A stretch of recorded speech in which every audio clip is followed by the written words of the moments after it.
नमस्कार दोस्तों आज का हमारा टॉपिक बहुत ही इम्पोर्टेंट होने वाला है। आज का हमारा टॉपिक है होम्योपैथी के सच और झूठ। दोस्तों, होम्योपैथी के नाम से बहुत सारी झूठी भ्रांतियां फैली हुई हैं। इनमें से 5 भ्रांतियों पर आज की वीडियो में हम बात करेंगे। अगर आप होम्योपैथिक ट्रीटमेंट ले रहे हैं या होम्योपैथिक ट्रीटमेंट लेने का विचार कर रहे हैं तो उससे पहले आपको ये वीडियो देखना बेहद आवश्यक है।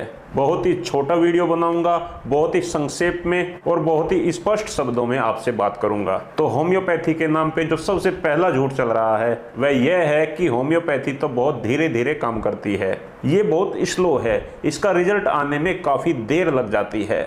तो दोस्तों, ये बहुत बड़ी भ्रांति है। होम्योपैथिक मेडिसिन बिल्कुल भी स्लो काम नहीं करती।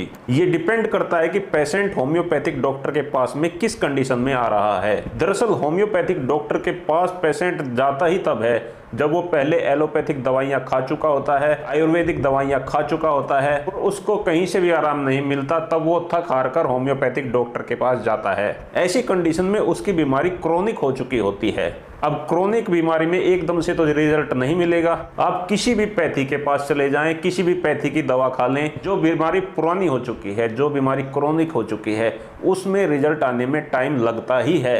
इसलिए ये बहुत बड़ा मिथ है कि होम्योपैथी बहुत स्लो काम करती है, धीरे धीरे काम करती है। दोस्तों, दूसरा झूठ जो होम्योपैथी के नाम से चल रहा है वह ये है कि होम्योपैथिक दवाई लेते समय आपको बहुत सारे परहेज करने पड़ते हैं। आपको अपने भोजन में बहुत सारी चीजें बंद करनी पड़ेंगी। ये एक बहुत बड़ा मिथ है। दोस्तों, एक तो वे परहेज होते हैं जो पेशेंट की बीमारी के आधार पर पेशेंट को कराए जाते हैं। जैसे किसी को शुगर है तो उसका मीठा बंद किया जाता है। ये आप किसी भी पैथी में चले जाओ, वही डॉक्टर आपका मीठा बंद करेगा। अगर किसी का कोलेस्ट्रॉल बढ़ा हुआ है तो उसका तेल, घी आदि सब बंद किए जाएंगे। अब ये परहेज तो व्यक्ति की बीमारी के आधार पर होते ही होते हैं। अब होम्योपैथी के अंदर क्या परहेज होता है वो मैं आपको समझा देता हूँ, क्योंकि दोस्तों होम्योपैथिक मेडिसिन आपकी जीभ से ही काम करती है। आप अपनी जीभ पर होम्योपैथिक मेडिसिन डालते हो, वो जीभ से ही एब्जॉर्ब हो जाती है। इसलिए होम्योपैथिक दवाई लेते समय आपको लहसुन नहीं खाना चाहिए। होम्योपैथिक दवाई लेते समय आपको प्याज नहीं खाना चाहिए। इसको इसलिए बंद किया जाता है क्योंकि इसमें बहुत तेज स्मेल होती है। लेकिन अगर आप प्याज और लहसुन खाना चाहते हैं तो आप उसे सब्जी में डाल के खा सकते हैं, क्योंकि सब्जी में डालने के बाद में उसकी स्मेल ज़्यादा समय तक आपके मुंह में नहीं रहती है। लेकिन अगर आप उसे वैसे कच्चा खाते हैं, जैसे प्याज को आप सलाद में कच्चा खाते हैं, तो उसकी स्मेल बहुत काफ़ी समय तक आपके मुंह में रहती है। इसलिए होम्योपैथिक दवाई लेने से पहले अगर आप लहसुन प्याज खा रहे हैं तो अच्छे से अपने मुंह को कुल्ला करके साफ कर लें, उसके बाद ही होम्योपैथिक दवाई लें। दोस्तों, होम्योपैथी के अंदर एक जो सबसे बड़ा परहेज होता है वह है कॉफी का परहेज, क्योंकि दोस्तों कॉफी के अंदर होम्योपैथिक दवाइयों के एंटीडोट होते हैं। इसलिए जब तक आप होम्योपैथिक दवाई ले रहे हैं, कॉफी आपको बिल्कुल नहीं पीना है।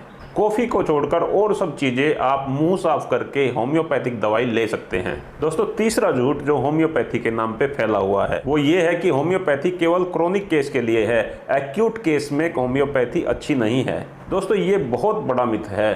क्रोनिक केस में तो हाँ ठीक है, होम्योपैथी के बहुत अच्छे रिजल्ट मिलते हैं, लेकिन एक्यूट केस में भी होम्योपैथी के बहुत ही अच्छे रिजल्ट हैं। लेकिन दोस्तों, अगर एक्यूट केस के अंदर इमरजेंसी है तो आपको होम्योपैथी के पास नहीं जाना चाहिए। जैसे अगर किसी को हार्ट अटैक आ गया है, या किसी को गंभीर चोट लग गई है, या किसी ने जहर खा लिया है, अगर इतनी ज़्यादा इमरजेंसी कंडीशन है तो उसके लिए तो आपको एलोपैथी के पास ही जाना चाहिए। लेकिन ऐसे एक्यूट केस कि किसी को फीवर हो गया, किसी को सर्दी हो गई, किसी को दस्त आ गए, या किसी के पेट में दर्द हो गया, इन सभी एक्यूट कंडीशन को होम्योपैथी बहुत अच्छे से हैंडल कर लेता है। अगर किसी को फीवर आ गया है, अगर किसी को खांसी है, किसी को दमा है, इनमें भी होम्योपैथी के बहुत ही अच्छे रिजल्ट मिलते हैं। दोस्तों, होम्योपैथी के नाम पर जो चौथा सबसे बड़ा झूठ फैला हुआ है वो ये है कि अगर आप किसी बीमारी के लिए अंग्रेजी दवा खा रहे हैं तो आप उसके साथ साथ होम्योपैथिक दवाई नहीं ले सकते। मान लिया कि आप डायबिटीज के लिए अंग्रेजी दवाई खा रहे हैं, या आप थायराइड के लिए अंग्रेजी दवाई खा रहे हैं, और आपको दूसरी प्रॉब्लम हो गई, दूसरी कोई बीमारी हो गई,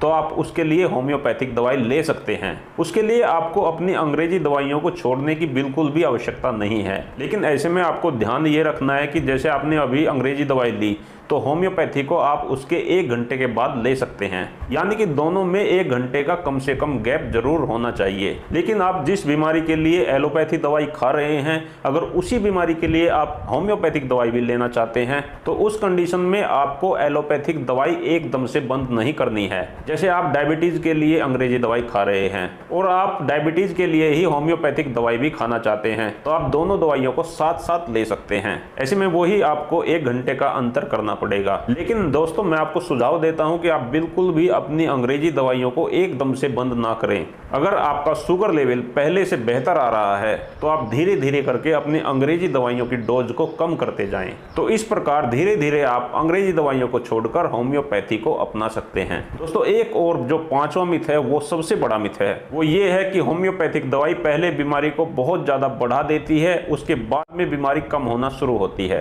अब आप इसे अच्छे से समझ लीजिए। जब आप बहुत लंबे समय से किसी क्रोनिक बीमारी से पीड़ित होते हैं तो अंग्रेजी दवाइयों के द्वारा उस बीमारी के बहुत सारे सिम्टम्स सप्रेस हो जाते हैं, क्योंकि दोस्तों अंग्रेजी दवाइयां बीमारी को दबाने का काम करती हैं और होम्योपैथिक दवाई बीमारी को जड़ से ठीक करने का काम करती है। ऐसे में जब आप होम्योपैथिक ट्रीटमेंट शुरू करते हैं तो जो बीमारी के लक्षण दब चुके होते हैं होम्योपैथी से, वे फिर से उभर कर बाहर आते हैं। लेकिन ये सिम्टम्स बहुत ज्यादा समय के लिए नहीं होते, बहुत कम समय के लिए होते हैं। जबकि जब ये सिम्टम्स उभरते हैं तो मरीज अंदर से बहुत अच्छा महसूस कर रहा होता है। इस प्रकार ये सिम्टम्स कुछ समय के लिए बाहर आते हैं और फिर जड़ से ठीक हो जाते हैं। दोस्तों, अगर आपको मेरा आज का ये वीडियो पसंद आया है तो लाइक जरूर करें। मैं बहुत जल्द इस वीडियो का पार्ट 2 भी बनाने वाला हूं। अगर आप पार्ट 2 चाहते हैं तो कमेंट करके बताएं। और अगर मेरे चैनल को आपने अभी तक भी सब्सक्राइब नहीं किया है तो प्लीज आज इसे जरूर सब्सक्राइब कर लें। मैं आप सभी दोस्तों का बहुत बहुत धन्यवाद करता हूं। आपको मेरा नमस्कार।